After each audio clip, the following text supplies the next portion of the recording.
Welcome to God and Country Biblical Exposition. I'm your host, Pastor B.E.Winship, pastor of Harvard Bible Church in central New Jersey. The U.S. and Israel finally went to war against the Islamic regime in Iran, or rather the Islamic occupation of Iran, as the Persian people are now calling it. After following these developments for over a year, I'm now celebrating. Should Christians celebrate war? Yes, if the war is a righteous cause. And there are many texts in the Bible that call for the righteous to rejoice when the wicked are defeated, such as Proverbs 29:2. When the righteous increase, the people rejoice, but when a wicked man rules, people groan. Or Proverbs chapter 11, verse 10, when the wicked perish, there is joyful shouting. And Proverbs 28:12. When the righteous triumph, there is great glory. Also Psalm 72. Give the king your judgments, O God, and your righteousness to the king's son. May he vindicate the afflicted of the people, save the children of the needy, and crush the oppressor. Then there are all the victory and battle psalms. Psalm 20, Psalm 60, Psalm 118. There's the Song of Moses in Exodus 15. The Lord is a warrior. The Lord is his name. Pharaoh's chariots and his army he casts into the sea, and the choicest of his officers are drowned in the Red Sea. This is a psalm of rejoicing. Also Psalm 18, verse 34, he trains my hand for battle so that my arm can bend a bow of bronze. Verse 37, I pursued my enemies and overtook them. I did not turn back until they were consumed. I shattered them, so they were not able to rise. They fell under my feet. For you have girded me with the strength for battle, and you have subdued under me those who rose up against me. Verse 49, therefore I will give thanks to you among the nations, O Lord, and I will sing praises to your name. And if you need a New Testament verse in this regard, Revelation chapter 12, where God's people are encouraged to rejoice over the defeat of evil. In 1945, when the Allies defeated the Nazis in World War II, there was righteous rejoicing in all the streets in America. In New York City this weekend, there was a protest by the left against America's bombing of Iran.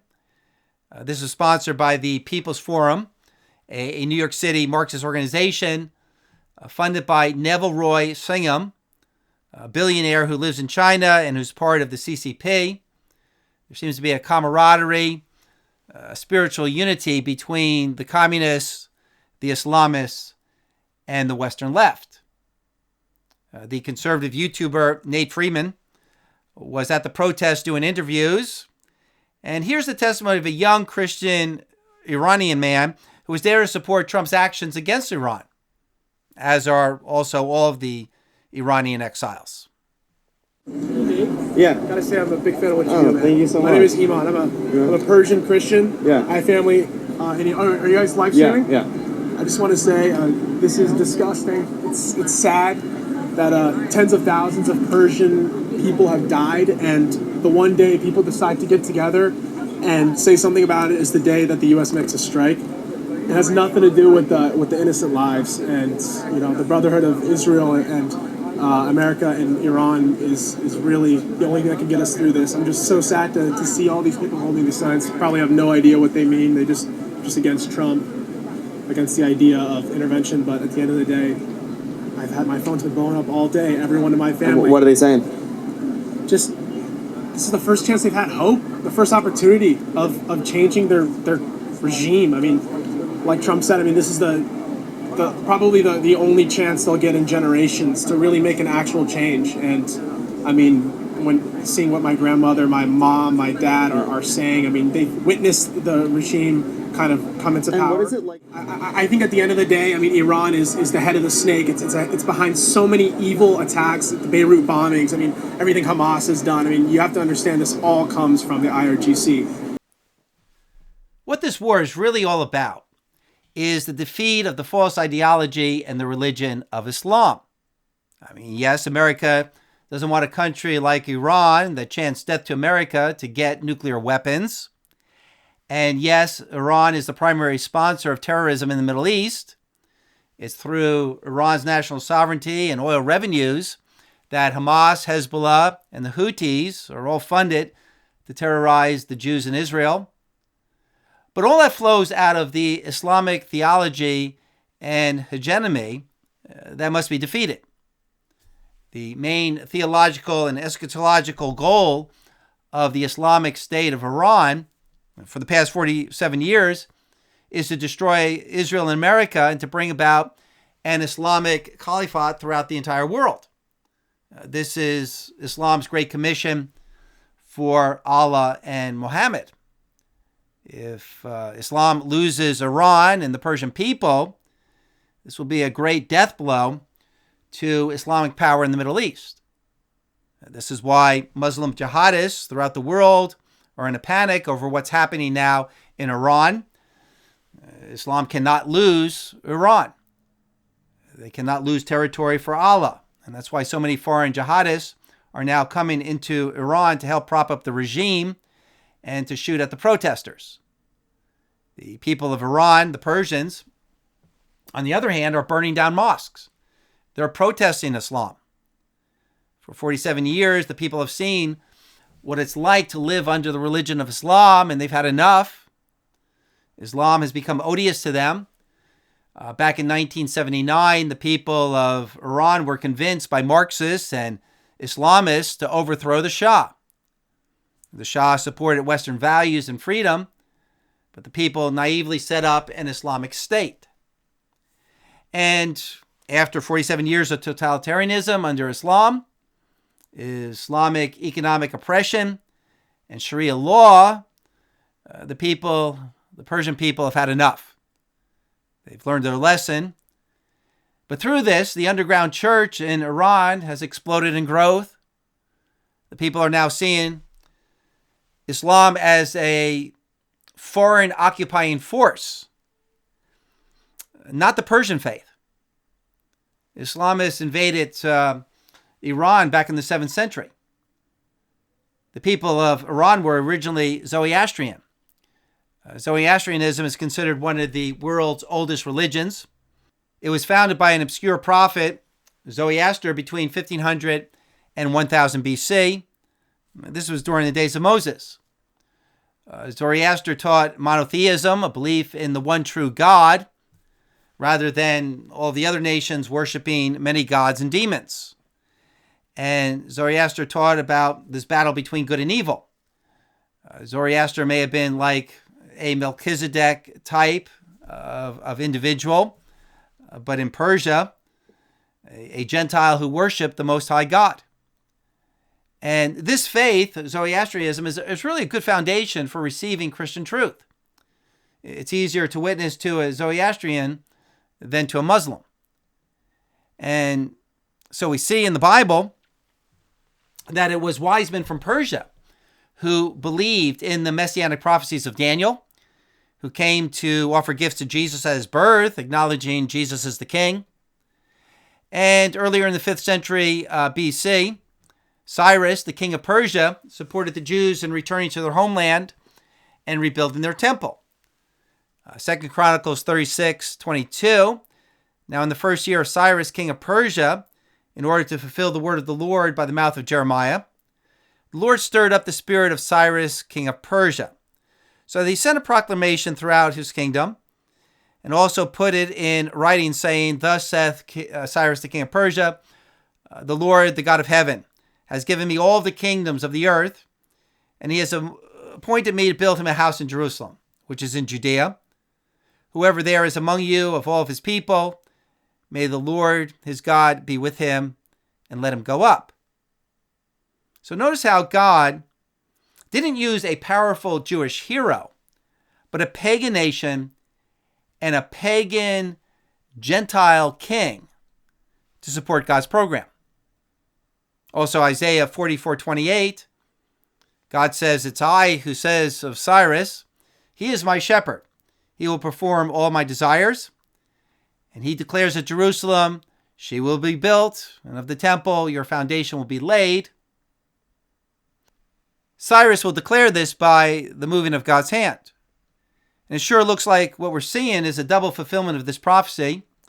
The son of the former Shah of Iran, Reza Pahlavi, who has been living in America, in a speech back in January told the world that we, the Persians, are the children of Cyrus, who has helped the Jews in the past rebuild the temple, and that once he, Pahlavi, is back in power in Iran, he will make a peace treaty in support of Israel, turning the state of Iran from the number one terrorist state against Israel into the number one supporter of Israel in the Middle East.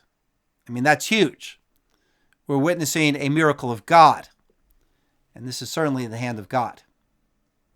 It just so happened that the son of the Shah is still alive and well and is ready to return to Iran, giving the people of Iran a figurehead to rally around.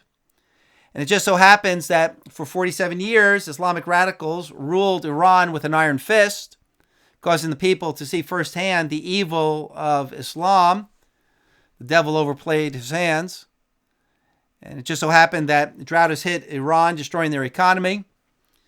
And it also just so happened that the Iranian government enriched their Islamic overlords, supported terrorists abroad, and supported their own protective IRCG, the Iranian Revolutionary Guard, a 120,000 Islamic force separate from the police and the army. Khomeini, the supreme leader, supported all this by printing money, creating a 50% inflation rate. The oil money wasn't enough for them. They made the entire population work as slaves for the Islamic Caliphate. You know, 50% inflation rate is basically a 50% tax on the Iranian people, in addition to all of the other taxes. And the regime printed money to pay their insiders, and that impoverished everyone else, causing the people to revolt. And it just so happened that the current American president, Donald Trump, has taken a hard line against Iran, putting sanctions on the country, further cutting off their ability to fund their objectives, causing the economy of Iran to go into a tailspin.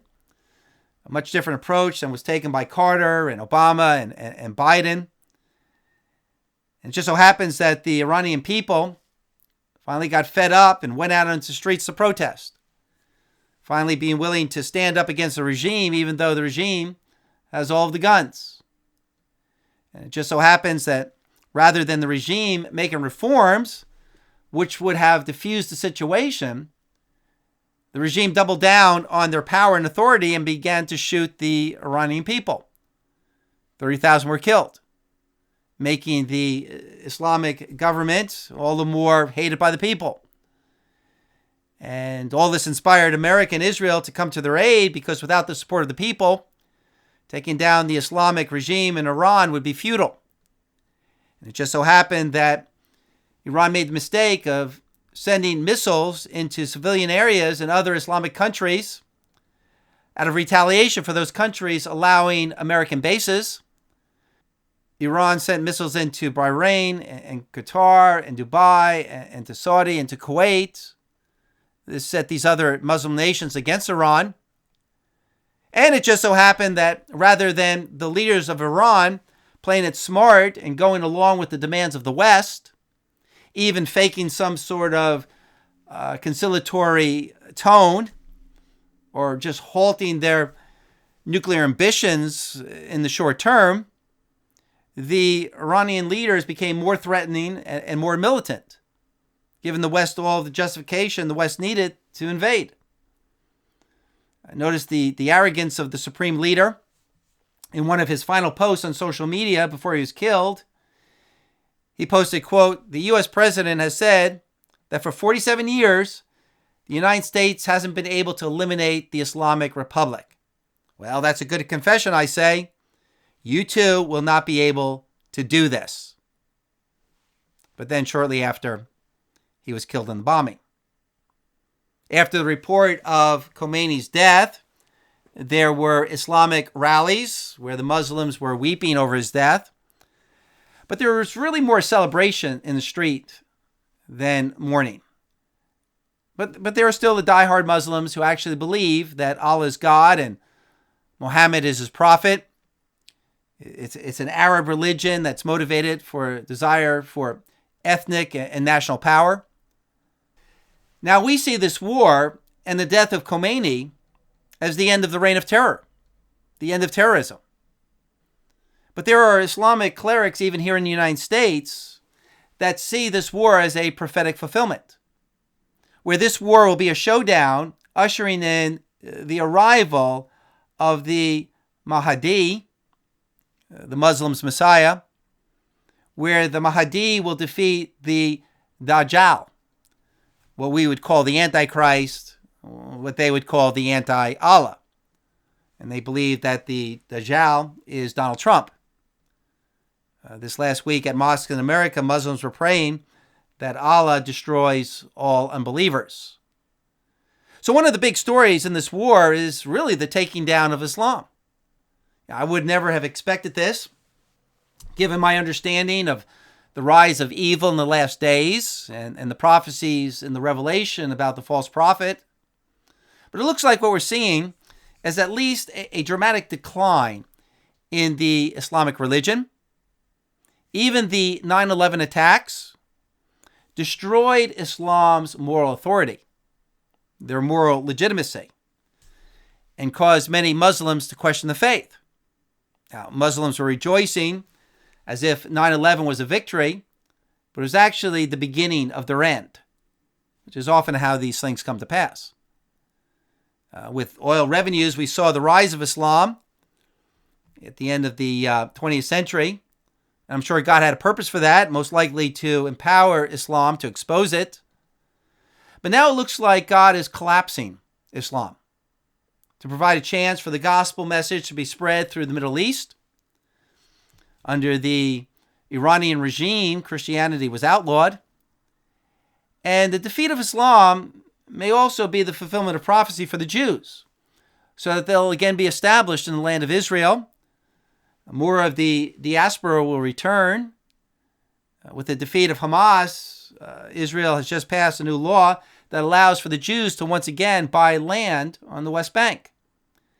And reports are that fewer Muslims are going up to the temple site, the Dome of the Rock. Another main story in this war is the political left siding with the Islamic regime. I mean, we know that there are totalitarian states like the CCP communists in China and North Korea and the Russians who support Iran. Putin mourned the death of Khomeini and calling his death a violation of morality. Neville Singham, the American CCP communist in China, is, as I said earlier, funding protests against American intervention. Even though just 2 weeks ago, thousands of Iranian exiles marched in LA and New York and Atlanta and Paris and in London to call for America to take down the Iranian Islamic occupation. This weekend, there were about 1,000 leftists in New York City protesting the war, but the number of those in support of American intervention was way greater. Of course, the Muslim mayor of New York City, Mamdani, condemned the taking down of the Islamic occupation of Iran, calling it a catastrophic escalation in an illegal war of aggression.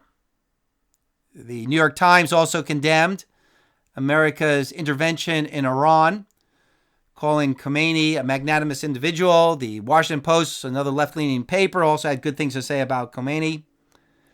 Yet how did the Trump administration see Khomeini? Quote, one of the most evil people in history, and a wretched and a vile man, one of the most brutal people in history. Here's an article. All of the 2028 potential Democrat candidates for president have come out in opposition against the Trump administration bombing Iran. Now, the reason given is that the Trump administration did not get permission from Congress. But during his term, President Obama bombed 7 nations without getting congressional approval. And not one of those Democrats complained about Obama not getting permission from Congress. For them, Article 2 of the Constitution, making the president the commander-in-chief of the military, was enough for President Obama, but not for President Trump. And this brings up the issue I was discussing last week. There's nothing more corrupt than the person who waits to see the party affiliation of the person who is doing the act before deciding whether the act is good or bad. Here's a piece by Catherine Salgado with PJ Media.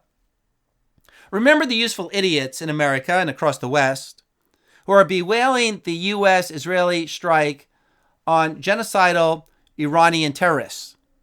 Don't ever let them live down the disgusting shame of their reaction to this historic victory. From Tucker Carlson to Senator Chuck Schumer to Representative Thomas Massie to Amnesty International to the United Nations, pro-terror individuals and entities are furious that U.S. President Donald Trump and Israeli Prime Minister Benjamin Netanyahu accomplished in one day what millions of people have dreamed for years. They're claiming, how dare we finally eliminate the jihadist leaders who threaten to wipe out America and Israel off the map and who murder our men. As I stated earlier, hundreds of American soldiers, thousands of Israeli, and tens of thousands of Persians have died thanks to the fanatical jihad cruelty of the collapsing Iranian regime. It was so clearly in our interests, and even the Trump administration's duty, to take out the regime that has long attacked our men and infiltrated our country's institutions, that it's insane anyone is trying to argue differently. Of course, the UN is mad because despite the recent massacre of tens of thousands of anti-regime protesters in Iran, the UN welcomed Iran to head its Human Rights Council. I guess that job will be open now. Unquote. So a big part of the story is this ongoing moral confusion and division over what's right and wrong. We see that in so many issues today. And this is not just an information problem.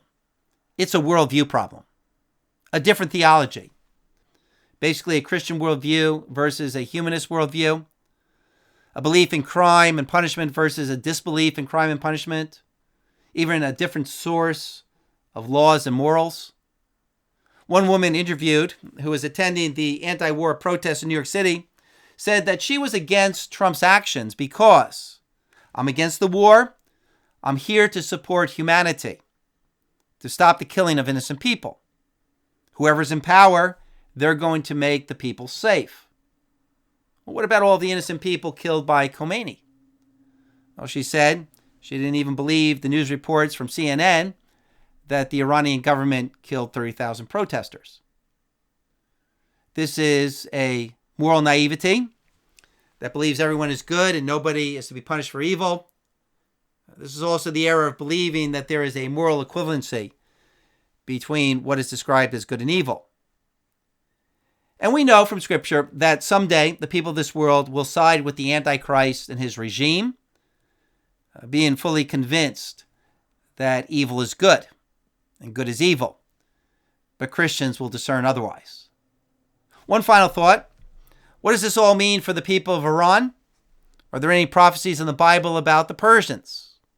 Well, we know from the book of Daniel that Persia is the second beast described by Daniel.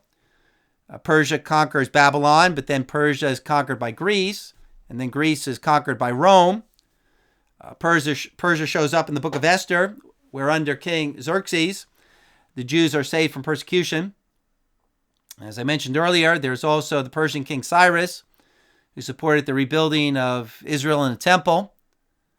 But in Jeremiah 49, there is an extensive prophecy concerning the people of Elam.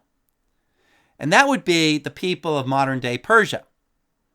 Elam was one of the sons of Shem, the progenitor of the Persian people. And that prophecy goes on to explain that God is going to break the bow or the power of Persia. and they will be scattered as a people. And I shall shatter Elam before their enemies, and I shall bring calamity upon them. But then we read these words, Jeremiah 49:38. Then I will set my throne in Elam and destroy out of it its king and princes, declares the Lord.